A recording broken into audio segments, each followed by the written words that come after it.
Hi,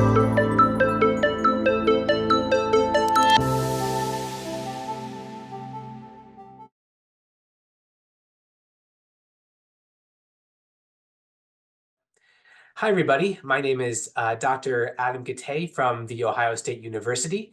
We're here with the CLL Society to talk about a very important abstract that was presented at the American Society of Hematology in 2023. Today, we have Dr. Becerra here with us, who will present this abstract. And so the abstract is titled Chronic Lymphocytic Leukemia in Adolescents and Young Adults, Clinical Characteristics, Prognostic Factors, and Survival for 498 patients. And so the reason why I say this is an exciting abstract is because patients with CLL are typically older. And so seeing this data that was presented at ASH, looking at patients who are in the AYA population is really exciting and informative. So I want Dr. Becerra to take it away from here. Why don't you go ahead and introduce yourself and talk about your great abstract. Thank you, Dr. Kide. Thank you for the CLL Society and the opportunity for being here with you today, speaking about CLL. It's a very important disease, and as you were telling us, it's more common actually in adult population at advanced age, but it's also being seen in adolescent and young adults. So this seems like a small number, 498 patients, but so far, it seems to be the largest case series in this disease. As you can see, it's pretty uncommon. Actually, our study found that in the total of the CLL population, it comprises 1%. For this disease in this age, there had been some publications, but most of them are no longer than 277 cases. So thus far, this number is the largest one. We wanted to understand what happened to those patients. So that the objective was to characterize the demographic clinical characteristics, how the outcomes are in survival, and try to identify some prognostic factors that could be associated for this disease in this age group. So basically, what we did is that we obtained data for the SEER database, is the Surveillance Epidemiology and End Results database. We did the cutoff from the year from the year 2000 to the year 2020, and the statistics were run trying to understand with different techniques, with running the numbers back and forth, trying to understand how the disease behaves in this population. So tell the audience what the SEER database is, just so they have an idea. So the SEER database is a national database for the US, aimed to collect data for not only CLL, but all the neoplasm, either hematological or oncological disease. And it gives us information of mainly clinical, demographic, and treatment characteristics of those diseases in US patients. So thus far, it's the largest database. We know that we have several databases with Medicare, Medicaid, and so forth, even private databases like EMS and other databases. But so far, this clinically is one of the most important therefore clinical values, because give us the opportunity as a clinician to understand how the demographics influence on the outcomes of the patients. And I think most important than this is how could we identify potential prognostic factors that are worsening the outcomes in our patients, and then try to design strategies to optimize those variables, let's say like that, to try to correct those situations or factors to try to improve the quality of life and of course survival in the cancer patients.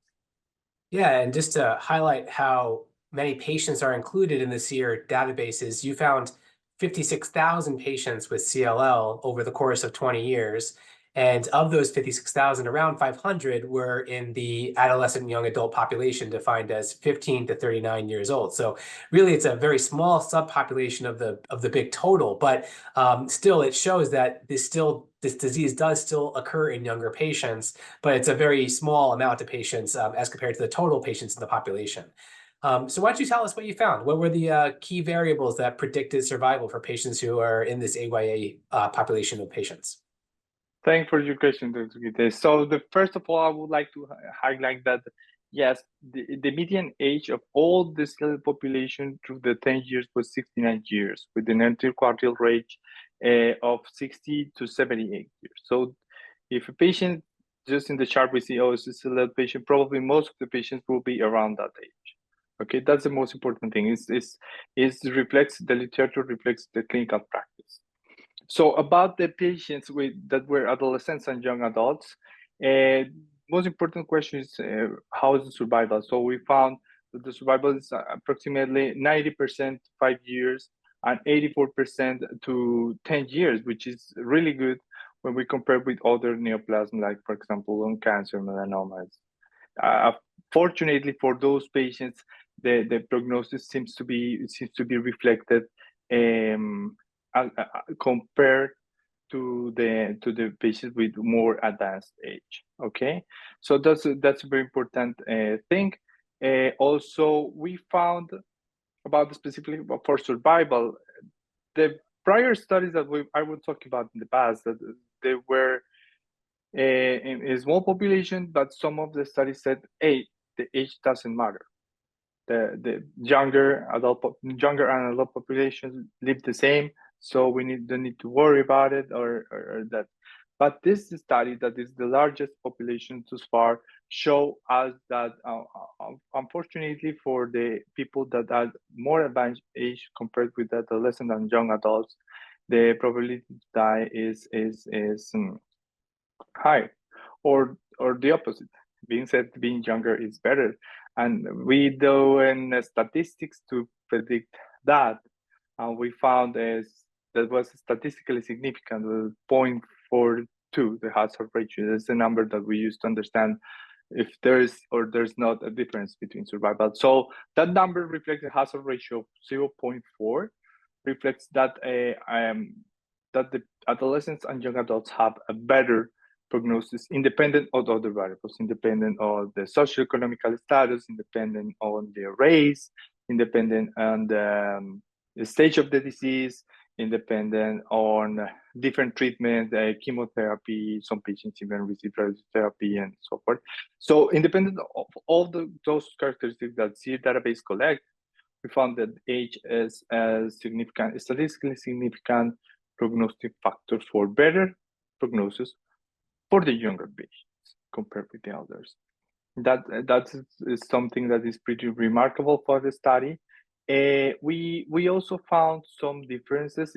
Unfortunately, when we analyzed the races, we found some differences. We found that the patients that were American Indian, Alaskan Native patients had poor prognosis compared with other patients, being said white patients, black patients, Asian patients, and Hispanic Latino patients. So we compare that, unfortunately, for the American Indian and Alaska Native, the prognosis is poorer when we compare relatively. Okay, and also we found that that those patients, the distribution of the frequency of treatment, being said the chemotherapy, was different between the younger and the elder population. So when you compare the frequency of chemotherapy, how many patients in the younger group, adolescents and young adults, receive chemotherapy, only 1/3 of them receive,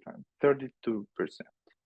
And when you compare to the people with advanced age, only 14% of the people receive chemotherapy, because the clinical behavior, sometimes you just want some weight at this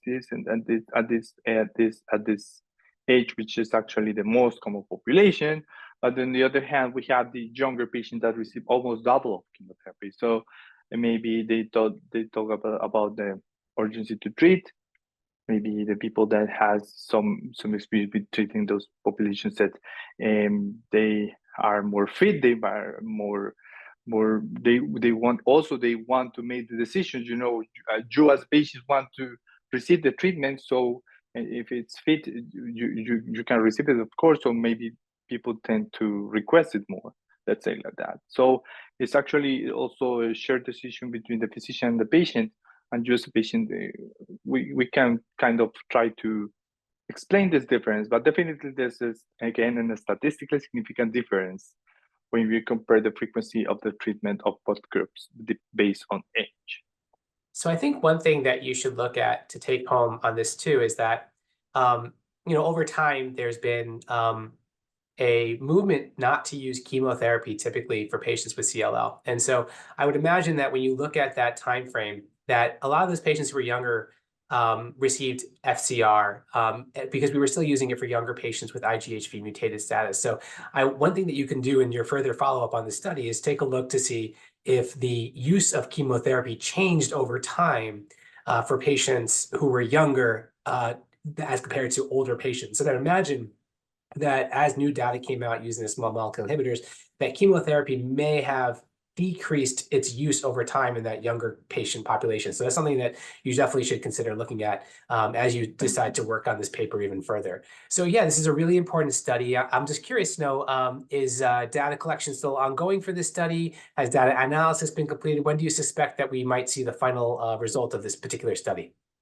So thank you for your question. Definitely the data has been fully completed. We have all the cases, all the information collected and coded and ready to do the analysis, including the one that we just suggested, the one that's running by age to see if there's a trend or not on the change of therapy. Maybe we can find a cutoff of age. I don't know. I'm just exploring in the meantime when I'm talking, but this will be very interesting to run. So the data has been collected. The analysis so far has been published, comparing the adolescents and young adults versus people more or equal to 40 years of age. And we are still working in some sub-analysis because we would like to understand also if cutting for different factors, we can find some differences. We are running those analyses. So hopefully we will have the publication probably for starting on the spring or the last weeks of the spring. We are working definitely on the publication, and we plan to submit through that time, hopefully. Yeah, Great. the analysis is being done. The analysis. Definitely look forward to seeing that. Do you want to leave the audience with any final thoughts on this analysis? Yeah, I first of all, thank you again for the opportunity to share this with the community, especially with the community of patients. By statistics, I can see that 1% of you that you're listening that are in that age group, and it's inspiring to see that the odds will be in favor for a very long survival for you, and also for the patients in the other age group, of course, which is most of you. And also trusted that we work continuously on trying to understand the disease and also trying to find new opportunities to improve survival for you and also for all the patients that in the future will potentially develop the disease. And the other thing that the key message is that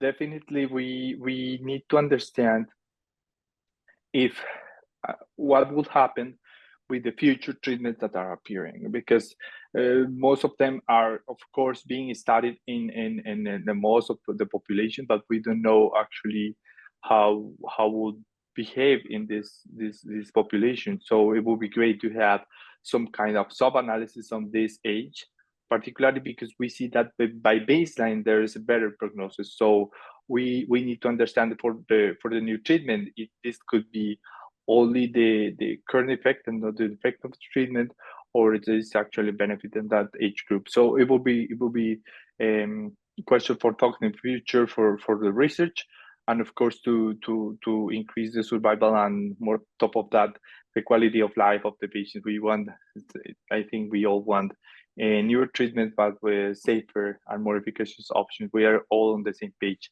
And actually, hopefully, this and future research and analysis will contribute in that pathway. Sounds great. Thanks for coming to talk about your abstract.